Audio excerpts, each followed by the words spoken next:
My name is Brian David Johnson. I'm a futurist at the Intel Corporation. The future is going to be awesome. I think that the future is built every day by the actions of people. And so we get to decide what we want our future to be. As a technological futurist, for me, that's usually tied to technology, and it's usually tied to Moore's Law. So as I look out, we begin to see a world where we're surrounded by technological intelligence, where we're surrounded by data, and we can use all of that intelligence and we can use all of that data to make our lives better. But we also have to understand that that vision also really scares people. That we have to understand that security and privacy are really, really important to people, and that security and privacy aren't the same everywhere.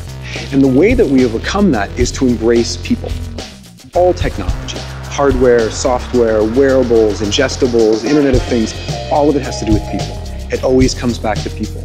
We have to ask ourselves, what do we want to do with all of that intelligence? How can we use all of this wearable technology to make people's lives better? It's very important that we ask those questions, because then we can turn around and look backwards and say, what are the steps we need to take today to get to that future we want?